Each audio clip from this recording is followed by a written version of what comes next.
Tata group में नेतृत्व को लेकर एक बड़ा बदलाव सामने आया है। इसका सीधा असर शेयर मार्केट में भी देखने को मिला। टाटा सन्स के चेयरमैन एन चंद्रशेखरन ने अपने अगले कार्यकाल को लेकर बड़ा फैसला किया है। उन्होंने संकेत दिया है कि फरवरी 2027 में मौजूदा टर्म खत्म होने के बाद वह दोबारा इस पद के लिए अपना नाम आगे नहीं बढ़ाएंगे। करीब एक दशक तक टाटा ग्रुप की कमान संभालने वाले चंद्रशेखरन का यह फैसला इसलिए भी अहम है क्योंकि उनके बाद टाटा सन्स को नया चेयरमैन चुनना होगा। यानी अगले कुछ महीने सिर्फ टाटा ग्रुप की नहीं बल्कि निवेशकों के लिए भी काफी महत्वपूर्ण रहने वाले हैं। लेकिन बड़ा सवाल सिर्फ यह नहीं है कि चंद्रशेखरन क्यों जा रहे हैं। असली सवाल यह है कि आखिर ऐसा क्या हुआ कि टाटा ग्रुप में सबसे ताकतवर प्रोफेशनल चेयरमैन रहे चंद्रशेखरन ने खुद को दोबारा नियुक्ति की रेस से बाहर कर लिया। क्या इसके पीछे टाटा ट्रस्ट के चेयरमैन नोएल टाटा के साथ मतभेद है? क्या टाटा सन्स के आईपीओ को लेकर दोनों की सोच अलग है, या फिर टाटा ग्रुप की अगली पीढ़ी के नेतृत्व को लेकर कोई बड़ा प्लान तैयार हो रहा है? और मार्केट के लिए सबसे बड़ा सवाल यह कि चंद्रशेखरन के जाने के बाद टाटा ग्रुप की कंपनियों में क्या बदलेगा और अगला चेयरमैन कौन होगा। नमस्कार, मैं हूं सुमित कुमार और आप देख रहे हैं गुड रिटर्न्स। आज की कहानी में समझेंगे इस पूरे प्लान को। सबसे पहले बात कर लेते हैं चंद्रशेखरन के फैसले को लेकर कि आखिर इसका मतलब क्या है। तो सबसे पहले यह समझना जरूरी है कि एन चंद्रशेखरन ने तत्काल इस्तीफा नहीं दिया है। उनका मौजूदा कार्यकाल फरवरी 2027 में खत्म होने वाला है। उन्होंने कहा कि वह इसके बाद दोबारा नियुक्ति के लिए दावेदारी पेश नहीं करेंगे, यानी अगले करीब 6 महीने तक वह टाटा सन्स के चेयरमैन बने रहेंगे। इस दौरान नए उत्तराधिकारी के चयन और हैंडओवर की प्रक्रिया में मदद करेंगे। यानी यूं कहें तो यह अचानक लिया गया फैसला नहीं है, बल्कि टाटा सन्स को नए नेतृत्व के लिए तैयार करने की प्रक्रिया शुरू हो चुकी है। लेकिन बड़ा सवाल यह है कि चंद्रशेखरन को दोबारा नियुक्ति क्यों नहीं मिली, क्यों उनको दोबारा नियुक्ति नहीं चाहिए। और यहीं से पूरी कहानी दिलचस्प हो जाती है। रिपोर्ट्स और बाजार में चल रही चर्चाओं के मुताबिक चंद्रशेखरन ने दोबारा नियुक्त होने के लिए टाटा ट्रस्ट के भीतर सहमति नहीं बन पाई, यानी कि चंद्रशेखरन की नियुक्ति पर टाटा बोर्ड के तमाम जो अधिकारी थे वो सहमत नहीं हो पाए।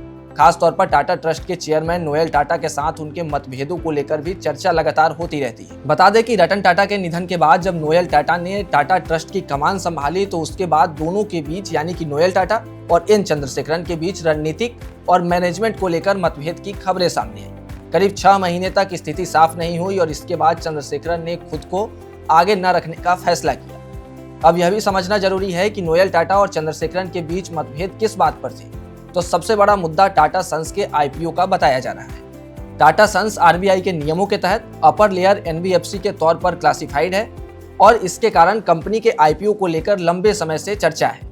चंद्रशेखरन का रुख टाटा सन्स को आईपीओ के जरिए पब्लिक कंपनी बनाने की तरफ माना जाता है, लेकिन नोएल टाटा की सोच इससे अलग बताई जाती है। वह टाटा सन्स को उसकी मौजूदा प्राइवेट स्ट्रक्चर में बनाए रखने के पक्ष में माने जाते हैं। यानी कि नोएल टाटा चाहते हैं कि कंपनी जिस तरह से चल रही है उसी तरीके से चलती रहे, पब्लिक कंपनी ना हो, यानी कि कंपनी लिस्ट ना हो। यानी एक तरफ आप देखें तो टाटा सन्स को पब्लिक करने की सोच और दूसरी तरफ मौजूदा स्ट्रक्चर को बनाए रखने की सोच है। यह एक बड़ा स्ट्रेटेजिक डिफरेंस है। इस वजह से भी दोनों के बीच मतभेद बढ़ी। दूसरा बड़ा मुद्दा है टाटा ग्रुप के एग्रेसिव इन्वेस्टमेंट को लेकर। चंद्रशेखरन के कार्यकाल में टाटा ग्रुप ने कई बड़े दांव लगाए। एयर इंडिया का एक्विजिशन हो या फिर टाटा डिजिटल का एक्सपेंशन हो या फिर बिग बास्केट जैसे कारोबार में इन्वेस्टमेंट हो, इन सबको एग्रेसिव इन्वेस्टमेंट का हिस्सा बताया जाता है। इन निवेशों का मकसद लंबे समय में नए ग्रोथ अर्निंग तैयार करना है। लेकिन सवाल यह है कि इन इन्वेस्टमेंट से रिटर्न कब आएगा, क्योंकि अब तक कुछ खास रिटर्न आता हुआ दिखाई नहीं दे रहा। बता दें कि टाटा ग्रुप को पारंपरिक तौर पर कंजर्वेटिव मैनेजमेंट के लिए जाना जाता है। वहीं चंद्रशेखरन के करीब एक दशक के कार्यकाल में ग्रुप ने कई जगह एग्रेसिव एक्सपेंशन किया। यह स्ट्रेटेजिक डिफरेंस भी दोनों के बीच मतभेद की एक बड़ी वजह मानी जाती है। अब समझिए कि चंद्रशेखरन टाटा ग्रुप के लिए इतने महत्वपूर्ण क्यों थे। तो टाटा ग्रुप के साथ चंद्रशेखरन का रिश्ता सिर्फ टाटा सन्स के चेयरमैन तक सीमित नहीं था। वह इससे पहले टीसीएस के सीईओ और एमडी रह चुके थे।